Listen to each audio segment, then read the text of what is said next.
All right, we're gonna go on and get started. Good evening to everyone that has joined us. I know that some others have registered and will be joining us, but we do want to respect your time. Thank you so much for spending your evening with us. Just for a few, we want to talk about some of the exciting updates that are happening here in the General Assembly and also the very important budget. So we have looked through and we've seen a couple of things, but this is House Bill 29 and this is House Bill 30 as was introduced by the governor. So we are talking about a lot of money, a lot of words, and this is quite overwhelming. So we're gonna walk you through it and tell you what some of the things are that are super important to the area that I represent, and then we'll hear from Delegate Aird, and then our special guest for the evening. But I wanted to say thank you all for your thoughtful questions and conversation at the last town hall when we were talking about the updates that have happened right before crossover. So now we are fully past crossover. The House, we are considering Senate bills, and the Senate they're considering our House bills.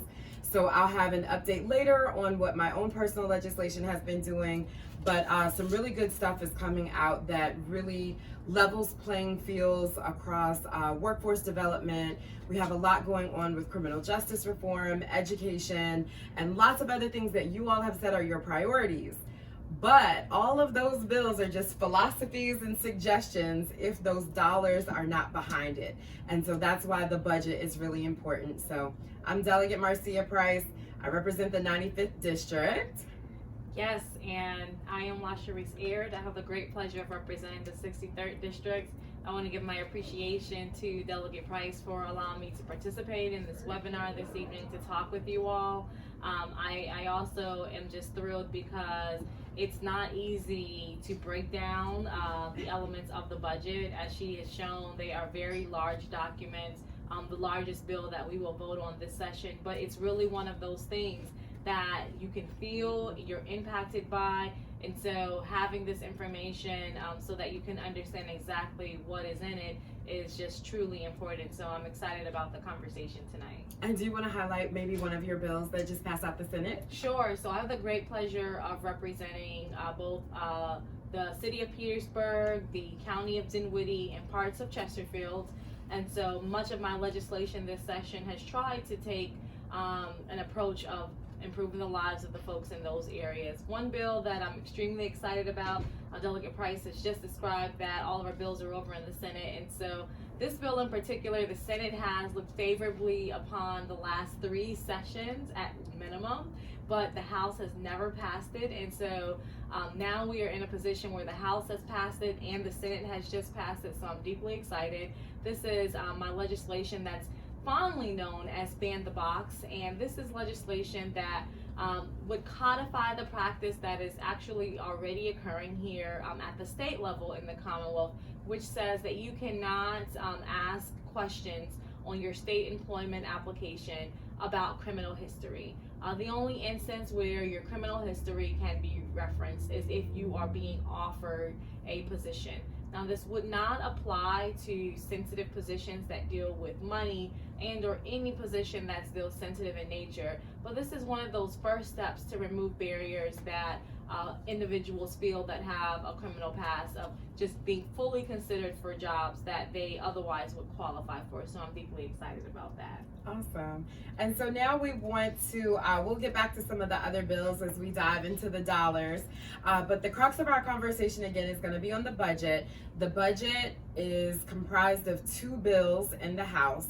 There's House Bill 29 and House Bill 30. Most of our conversation is probably going to be about House Bill 30 because that's where we have the most influence on how the dollars are spent. But the budget is an actual bill. It goes through the regular bill process, and so the Appropriations Committee which Delegate Aird serves on. They go through a lot of our bills, and remember I was saying that I have a couple of bills that had a fiscal impact, which means it would cost the state money in order for it to happen. Well, some of them passed but aren't in the budget. Some of them did pass and they're in the budget, and so we'll go over that a little bit later. But I want to introduce you to our special guest. We have the Commonwealth Institute for Fiscal Analysis here with us, and I'll let them tell you a little bit about the work that they do and who they are. Great. Thank you so much, Delegate Price, for allowing us to join this very important conversation about the budget. And it's great to be with you as well, Delegate Aird. I'm Ashley Kenneth. I'm the Senior Vice President for Policy and Legislative Affairs at the Commonwealth Institute for Fiscal Analysis, also known as TCI. And I'm joined by Chris Wadika, who's our Tax Policy Analyst at TCI. TCI is a nonprofit that does policy research and analysis and advocacy to improve the lives of low and moderate income people across Virginia. We focus on economic and fiscal policy, so those are issues that are directly impacted by the state budget, such as healthcare, education, raising the minimum wage, tax policy, and these are all issues that will ultimately impact a family's budget, and they impact our communities. And at TCI, we believe that we should have a Commonwealth where all people across Virginia can thrive, regardless of your age, gender, race, income. And so that's why we work really hard to prepare analysis and research that advocates and lawmakers can use to inform their decisions, whether it's passing a bill or trying to decide what to include in the state budget. The information that we provide will hopefully be a helpful resource so that you have a lot of great information at your fingertips when making those decisions. So maybe I'll start by talking about where we are in the budget process and then go into some of the highlights that we've seen. In December, the governor unveiled his proposed budget, and that becomes, as Delegate Price was saying, the vehicle for the House and the Senate. It's known as House Bill 30 and Senate Bill 30, and that is what the legislators move through the process and use to make all of their budget decisions.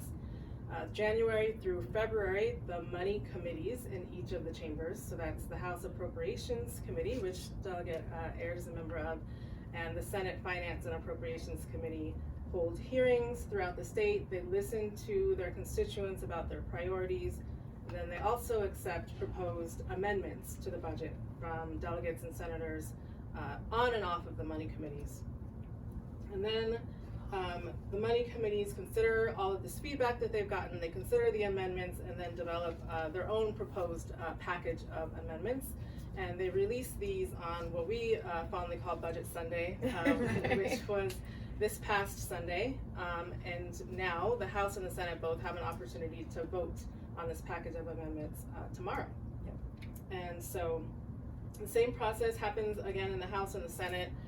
They are bills, and so the House budget bill will look different from the Senate budget bill, and so that they will immediately reject each other's bills, and that will allow for a conference to happen. Typically in a conference, it's usually 4 members, senior members of the House Money Committee and 4 from the Senate Money Committee will get together and they will hash out a compromise. And then we call that the conference budget, which that is ultimately the budget that the House and the Senate will vote on and approve, and that the governor will sign into law. So again, where we are in the process right now is on Sunday, the budget, the package of amendments was just released from the House and the Senate, and the delegates and senators are considering those now, and they will vote on them tomorrow. So in terms of some of the highlights that we are seeing at TCI, so first I should mention that just today, we released one of our most anticipated publications. I even have mine. We call it the Budget Side by Side, and it literally is a look at the governor's proposed budget and the House and the Senate's budget side by side.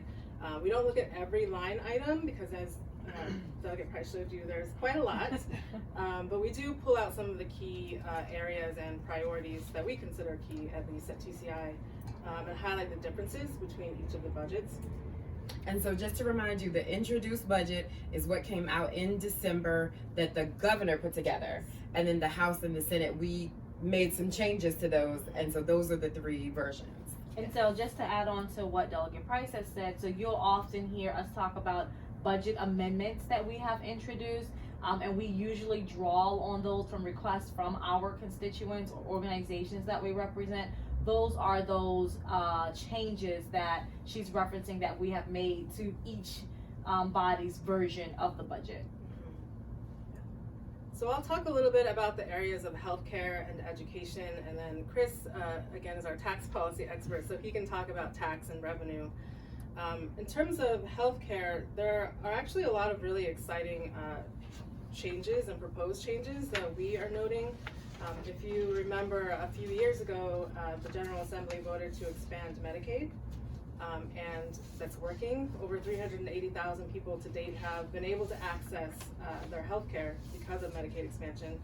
But when Medicaid expansion happened, there was also a provision put into the budget to require some Medicaid enrollees to work and to report their hours worked. And TCI did some analysis and determined that if that would go into effect, up to 74,000 people would stand to lose their newly gained healthcare coverage. And so we are really pleased to see that the governor did not include that provision in the proposed budget, and the House and Senate also leave it out. So that ensures that the Medicaid work requirement will not move forward, which is tremendous, especially considering the fact that it's failed in other states. Yeah, it was like it was in just a recent court case where they struck it down. The federal appeals court just upheld the lower court's decision that Medicaid work requirements should not be allowed to move forward because they don't meet the standards prescribed by Medicaid. And so we believe that Virginia is doing the right thing by not implementing that misguided policy. A few other things in healthcare, both the House and Senate budgets as well as the governor's budget actually include funding that would allow for the doing away of the 40-quarter rule. Lawfully residing immigrants in most states have to show that they have worked 5 years before being eligible for Medicaid. Virginia and just 5 other states actually require a 10-year work history. Which obviously prevents so many people from accessing health care. And so we're really pleased to see that will hopefully be moving forward and will be done away with.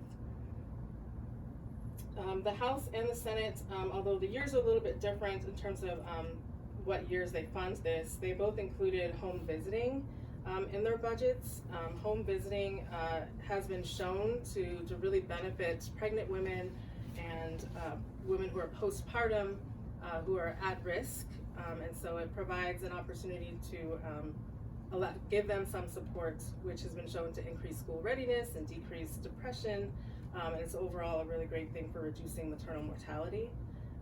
On the lines of maternal mortality, both the House and the Senate also included language for a study to look at how doulas can be beneficial for women. We know that doula services are really important for reducing maternal mortality, especially for women of color. And thank you, Delegate Aird, for your work on that. Yes. And Black women in Virginia are 2 to 3 times more likely to die because of childbirth. And so we're excited to see what comes out of that study, and hopefully the state can determine how to move forward and pay for these services so that more women have access to them. Both bills also include a language to study a paid family and medical leave program, which we think is a good thing. There were bills this year that did not move forward, but a paid family medical leave program would allow people to take a longer time off to care for themselves or for their loved ones, or if they have a child, and be able to not lose their financial security because they have to take that time off. And so looking closely at how that could impact the state and be implemented is really important. And then of course the governor included language to implement a state-based exchange, which was highly anticipated, and the House and the Senate also included that language in their budgets. A state-based exchange would allow for the state to have more control over their individual insurance marketplace. Right now, Virginia relies on the federal marketplace, but having it at the state level would allow for us to have more flexibility and regulation over the plans, which would ultimately save the state and save people money because premiums would be lower.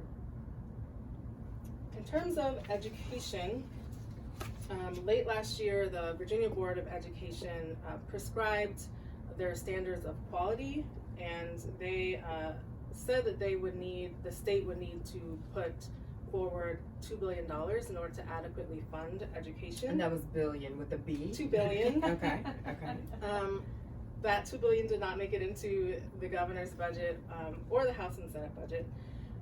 However, some steps forward have been taken, and I think that those are really important to highlight.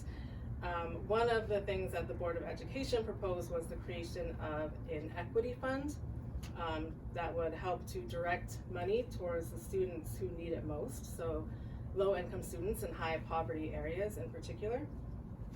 The equity fund was not created in any of the three budgets.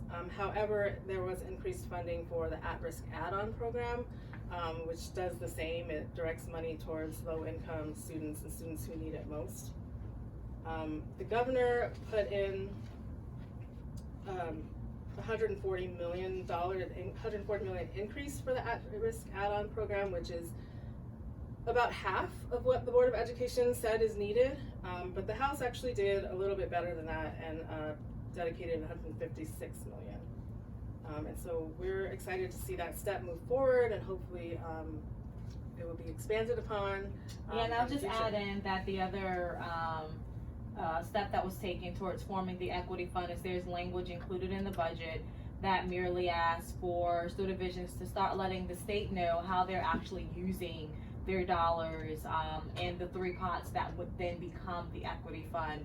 I understand that this information is helpful because it helps us determine how the formation of the equity fund should progress as we continue to have the conversation. And it also allows the budget engineers, if you will, the time to actually make the structural changes to the Commonwealth's budget for the pot of money to actually exist. So not where we wanted to land it, but we are going to maintain our argument that this is a needed step that we must take and continue to push on not just continual increases in the at-risk add-on fund, but definitely the formation of the equity fund. Right, and we thank Delegate Air for being a champion on that issue this session. Absolutely. One other education piece that I'll just highlight is school counselors. School counselors are incredibly important for just the overall climate at a school campus, but they've also been shown to increase graduation rates and decrease truism and absenteeism. And so the current caseload, average caseload for a school counselor is one counselor to 300 to 361 students. The governor put money in the proposed budget to make that 1 to 250 students. Which is in line with what the Board of Education recommended. The House and the Senate in their introduced budgets did not do as much for school counselors. In fact, the House put in funds that would make the ratio 1 to 325. So again, it's an increase, but it's nowhere near what the Board of Education deems as necessary for the school counselor caseload to be adequate. I'll turn it over to Chris. And as we're going through this, if you have any questions, you can type them in your chat feature or raise your hand, and when we take a break after Chris speaks, we'll check in and see if you have any questions. Sure. So my name is Chris Wadika. I am the tax policy analyst at the Commonwealth Institute, and I'm just going to talk about some of the big tax changes and revenue items that were included in the House and Senate budgets. So this past Sunday, as we've been discussing, the House Appropriations Committee and the Senate Finance and Appropriations Committee released their proposed budgets. Both of those included a revised revenue estimate for the current year that we're in, based on higher than expected revenues over the last several months. And so as a result of that, the House and Senate are planning to make some additional deposits into some of the state reserve funds, so that if we have another recession or downturn, or we miss the revenue forecast in a year, we'll have some money available so that we won't have to cut funding from services that we all care And Chris, about. would you say that's like the state's checking accounts? Savings account? Yeah, some people call it the rainy day fund, Yes. and there are a couple of funds now, yeah. And so we had some issues with the recession, and then if you remember some of the federal budget cuts that impacted Virginia a few years ago, where we had some issues, and so these are designed to buffer those. Yeah. And so most of that revenue is going into reserves. They do it in a couple of different ways. And there was some money that was carried over into the next budget that folks are debating right now in the General Assembly. But there was no change made to the revenue estimates for the next 2 years. And so that was just for this current year based on revenues coming in higher than expected. In terms of other tax policy changes, there weren't really any substantial ones on what we call the general fund side, and so that's the pot of money that for the General Assembly they have the most discretion over. And so there's another side which is non-general fund, which usually is dedicated for specific purposes, and there were some major changes on that side that I'll talk about in a minute. There were a few significant items that were under consideration this session that at TCI we have long supported. One of those would have restored the state estate tax for wealthy households. One would have adopted a corporate tax reform known as unitary combined reporting. One would have strengthened Virginia's earned income tax credit, or EITC, which is a tax credit for working families. Some of these were continued into 2021, so these will come up again next year. And at TCI, we think in the big picture, these are kind of the directions that we need to be headed on tax policy in Virginia.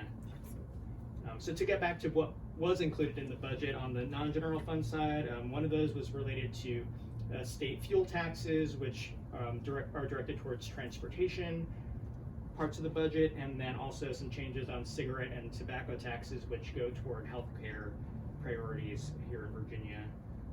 For the big transportation package, the House and Senate take slightly different approaches. The House has a 12-cent increase to the state gas tax that is phased in over 3 years. And then on the Senate side, they do an 8-cent increase. That would just be for this year and the next year. And there's also an additional fee included in both proposals for electric or alternative fuel or fuel efficient vehicles. And I believe those are defined at those that have 23.7 miles per gallon or better. The House Transportation Bill includes some offset ideas that we really like at TCI, and those are designed to reduce the impact on the budgets of families in Virginia. And so one of those was reducing the annual registration fee for vehicles by $20, and then also switching the annual safety inspection requirement from every year to every 2 years, which was a compromise from where the governor started at in his introduced proposal. And so those provisions are not included in the Senate version that passed the Senate. And we think that that is an area where the House is an improvement in terms of the offsetting parts of that proposal. The House also included some additional regional transportation money for the Richmond area, which would be designed similar to what exists in Northern Virginia and in Hampton Roads. And so that would have new money going toward transportation, including some transit options here in the Richmond area.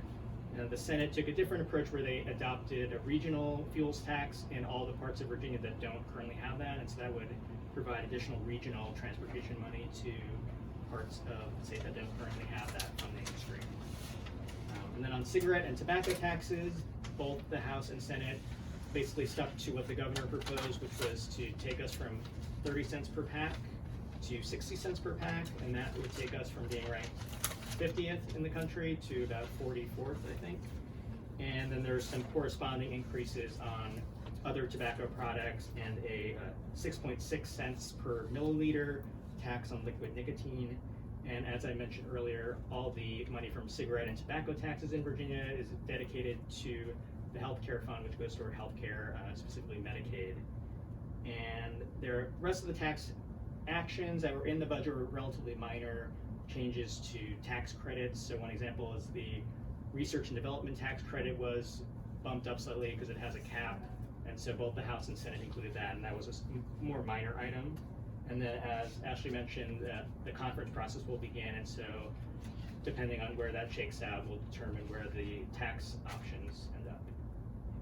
And just to talk about the conference process a little more, what you can expect is that, again, as Ashley shared, you have the conferees from both bodies that will come together, and they literally will, not line by line, but issue by issue, will discuss whose position should be the prevailing position with the money attached to it. And this will play out over a series of hours and days, and hopefully by the time we get to the last day of session. But you will find that many people will make their last minute pitches for an item that either appears in the House budget or the Senate budget, or maybe it's not in there at all. They're hoping on a prayer that someone will drop something in there for them. But this will be a critical time to make your final efforts towards making sure language that's in either of these exists into the final version. And so I know that we have heard, I think all of us have heard a lot about the education funding and whether or not it's enough. And I don't know that anyone is walking away from this budget process saying, hey, we fully funded education. But what I do think that we are walking away from the conversation with is that we are putting money into some key areas, and that the Senate and the House have to decide which of those key areas. So some of the needs, there are some arguments that say some of the needs need a large amount of investment over several, years. So we're talking about like infrastructure. I know we have some schools in Hampton and Newport News that are just old, and the kids have to go to them. But then there's these operational things that you also have to pay for, teacher raises or the counselors. And so much like in our own homes, when we have competing priorities and we have to look at a long-term plan, some things end up with more money versus less. And so while I do believe that a budget speaks to our priorities, sometimes the actual logistics of how things have to happen come into play. So you might have like certain schools, higher ed, or in certain colleges where like their buildings need help more so than new technology, or there's a new program that might have to wait till the next year in order for this other building to be built. So it's a lot of weighing out of tough choices. Like it's a lot of tough choices. But I did want to highlight some of the things that would impact the Hampton Roads area, probably specifically Newport News and Hampton. But the eviction diversion program that I told you all about last year, Hampton was included in the pilot program. I think it was like 5 initial locations. And there is $1 million in there to provide for eviction lawyers to help prevent people from going. And I think we heard something that there's like a 72% improved outcome when a lawyer is present with the person that is going through the eviction process. Part of that transportation bill that you just heard about, there is transportation funding for Hampton Roads. Y'all know we got some traffic issues there. House Bill 422, and that was the youth and gang violence prevention money. That was in the introduced budget. It is still present. And when you look at, it's not been taken out with the House and the Senate amendments. There is money in TANF funding, which is actually federal funding, but it's allocated on the state level, meaning that it's decided how it is doled out on the state level. And that includes grants for employment, which our area is included in. And then there's about $500,000, $500,000 over 2 years for the Brooks Crossing STEM Center in the House budget. So we want to work on saving that. We know that that startup investment is really important to help that really take off with that partnership with ODU. We also have funding. So I was working on some wage theft protections that would also allow for more investigations to take place. So there's money in the Senate and the House budget that will support the department that does those. There is $8 million for some shipbuilding production grants, and then Jefferson Lab, $1.5 million for their nuclear research center. So that's all within our area. I think I just listed like more than $1 million, and that's just our area. So how much is the total budget, like for the House? $47.94 billion. With a B. With a B. Almost $50 billion. And so that is why this process takes so long. And that is why we need people like Ashley and Chris to break this down, and didn't know if Delegate Aird, if you had some other things that you wanted to highlight. The only thing I will just add is we tried really hard this session or in this budget process again to look at compensation for our teachers, for our state employees, public safety workers, and so you do see an effort made in this budget to again take an approach to increase compensation for our state employees. From an education standpoint, because this is one of the top areas of concern for many of my constituents, I would just go back again and say we talked a lot about the at-risk add-on. Our school divisions would definitely benefit from those dollars. But you also have the enrollment loss assistance, which in our rural areas, this is a huge concern.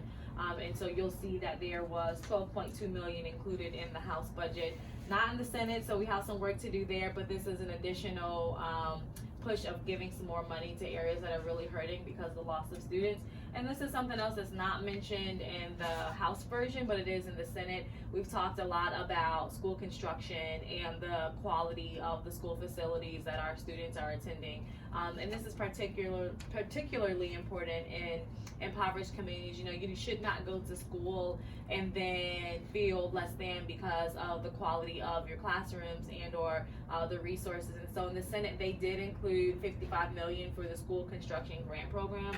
You don't see that in the House budget, but I know that's an ongoing conversation because in impoverished communities, whether you're in my district, in the urban and rural portions, or you're far in Southwest, this is something that as a state we have to figure out how we're going to properly address. And then I would just go on and say there's also $90,000 included for, which is not a whole lot when you consider the size of the budget, but for my folks in the more rural parts of my district that have these horrible coyote problems.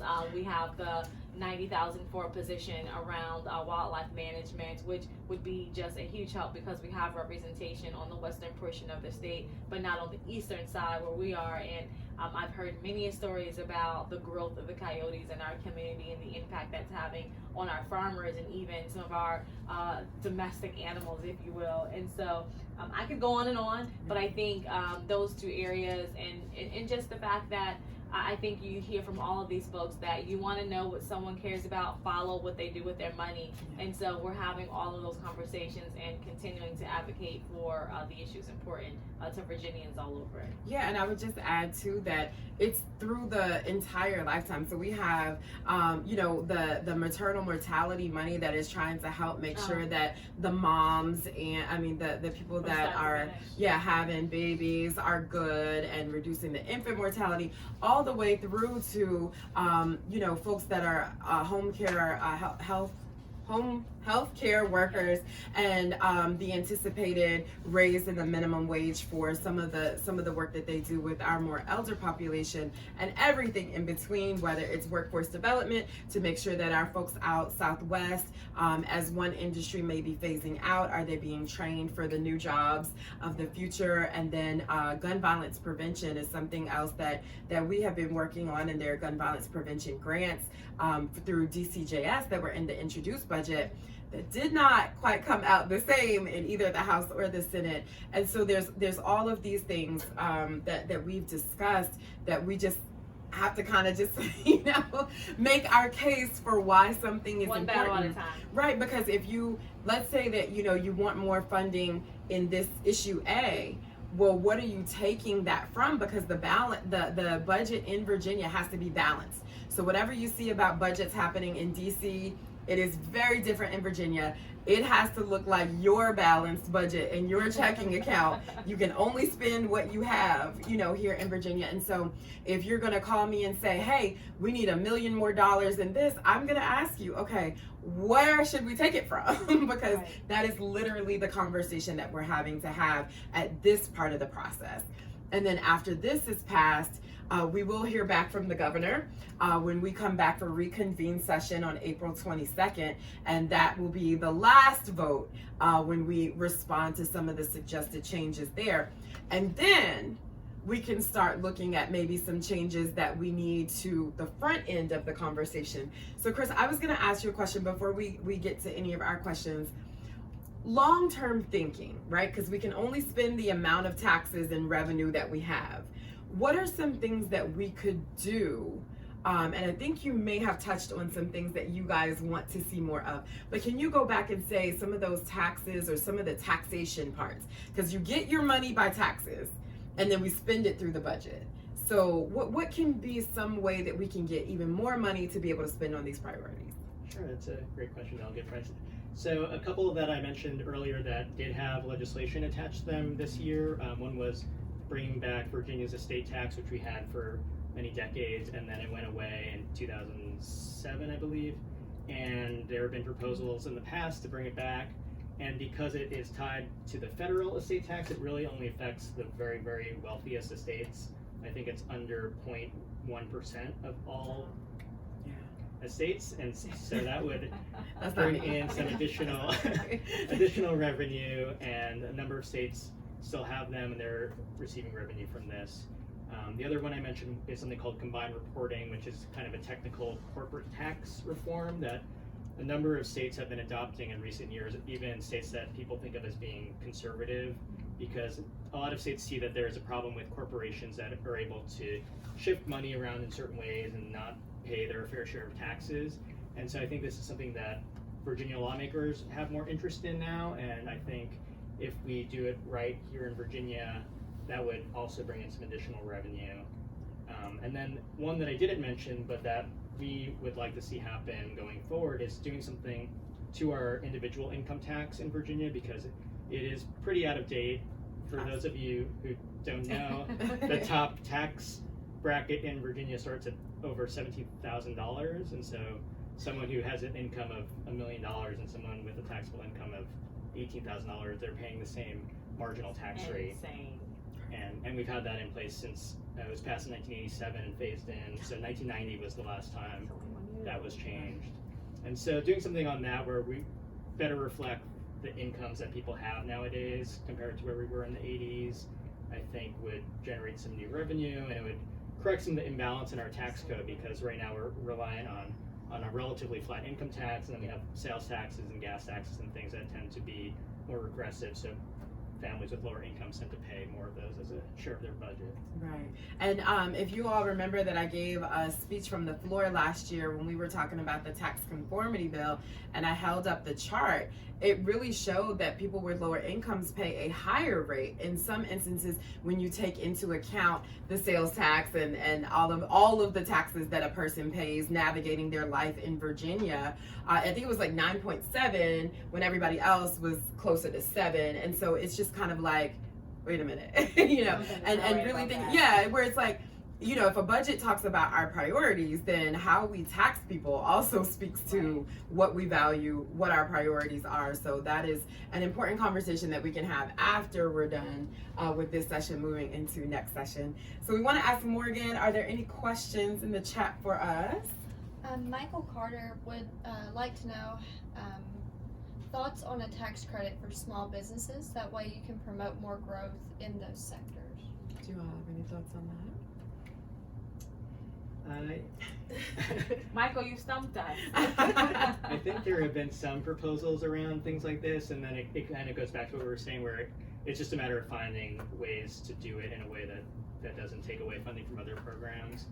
So just to break it down real hard, Michael, like, so if we're already saying that we don't have enough money for the things that we're saying for priorities, tax cuts, tax incentives, tax breaks, all whatever you want to call them, that means that it is money that is coming out. Now the argument for some of these, because there are a lot for corporations, is that you get this return on investment. And so I think that's what, you know, you may be alluding to with the, in order for them. So like if we have incentives for small businesses to exist, and then they're successful, then we get that tax base and we get those jobs. And then when the people that work for those jobs have disposable income, they usually spend it in the community. So that's more taxes. And so definitely I get that philosophy, but we just have to see how to get it actually in there. And I would say, and this is just Delegate Price speaking, that we first need to stop some of the tax credits and tax breaks that we're doing for the people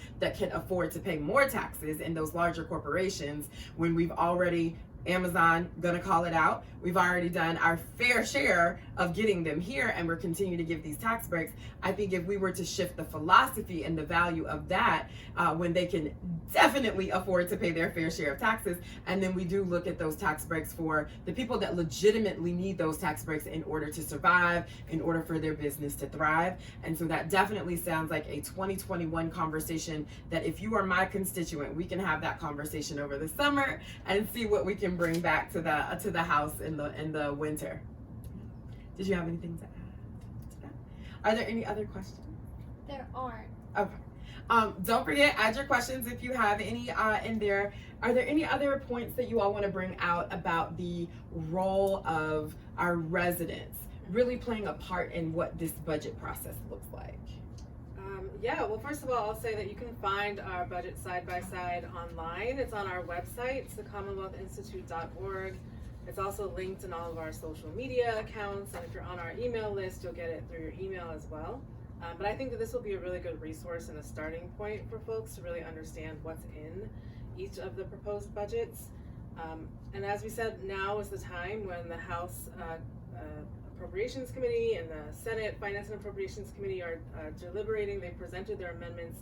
Now all of the House members and Senate members are going to vote on those amendments. So now is the time to reach out to your delegates and your senators and let them know what you would like to see in the final budget, what amendments that you support or do not support. Now is the time to advocate. The vote is tomorrow. But then the conference, right? The conference. There will be a conference budget as well, so that's another opportunity for you to advocate for what you would like to see in the final package. So I'll be sure to put Delegate Aird's office number on that. But no, we'll put a link so that you can see the full membership of the House Appropriations Committee and the full membership of the Finance and Appropriations Committee for the Senate. We'll put a link to the TCI website so that you can get to that. We'll also put a link to budget.lis.virginia.gov, and that's how you can look up what the budget amendments were that the members ourselves put in. And so you could go and see under my name the 6 or 7 that I put in, which were funded based on legislation or which may not have made it, so that you can continue to lobby for things in your area as well. But like I said, I'm not on the Appropriations Committee. I love to hear from my constituents, right? But at this moment, it's kind of out of my hands until that final product gets to me. We'll take that vote tomorrow. I will tell you, based on everything that I have seen, even with the things that I don't think were funded to the level I wanted, or even things that were included that I may have wanted to take out, looking at the budget as a whole, I will be voting in favor of House Bill 29 and House Bill 30 tomorrow to help it get to conference so that we can continue to make it. So you don't have to call me, but I will give you that input. I still do want to hear from you, but give you the numbers so that you can call those heavy hitters and the players. And I would just echo much of what has already been stated, and that going on to the budget.lis.virginia.gov website is extremely helpful, because not only can you play around with different portions of the budget just to see where your dollars are going, but you can also see how we are prioritizing your issues for our constituents that we represent with the budget amendments that we have put in. I would just add and say I don't think it's ever too late to advocate for areas of the budget that are important to you. And so just as you can reach out to myself and other members of the Appropriations Committee, after the budgets have been voted on, the conference committee will be announced as well. And I'm certain Delegate Price will include those members so that you know exactly who will be making the final decisions as to what will appear in the conference budget report. And those are typically announced tomorrow after the vote, right? I Do you believe think? after we reject each other's Okay. budgets. So with that, you think that would be by the end of the week? Might be by the end of the Okay, week. so stay tuned. I know tomorrow's Thursday, so it might not be until like Monday, but whenever those budget conferees are announced, we will definitely put that out there so that you can, really with a, I think a lot of times people just say vote yes, vote no, but if you really talk about, like, if there was a cut to something that is important to you, or at this point, I would just caution, and I'm just going to be honest. If it's a new idea that hasn't been vetted, it's probably not going to make it into the budget at this point. But if there was something that was in the introduced budget and it didn't make it into the House budget, or it didn't make it into the Senate budget, or it's in 2 but not the 3rd, like, those are the types of things that we're thinking about here. And then those new ideas that we want to bring forward, we can talk about that after. But we definitely want to get the most concise and hard-hitting emails for what's relevant for this moment to those budget conferees, because I'm sure they get a lot of communication, but making sure that it's relevant to this topic. And of course, you can always, if you thought of a question but didn't get it out today, you will have the contact information for Ashley and Chris. And then, of course, Delegate Aird and our offices and our teams are always available to hear from you and for your questions. But we just want to sincerely thank you for joining us. The budget and money can either be intimidating or boring, and we hope we were neither tonight. But it is quite a lot, and we understand that. But these resources that we'll be bringing to you will help kind of break it down a little bit. I definitely want to thank Ashley and Chris for their time. They stayed late after work to join us. And of course, always lovely working with you, my seatmate, my sister. But we are here for you, and we look forward to talking with you a little bit later in the budget process to give you another update. Thank you so much. Bye. And if you press the N for all.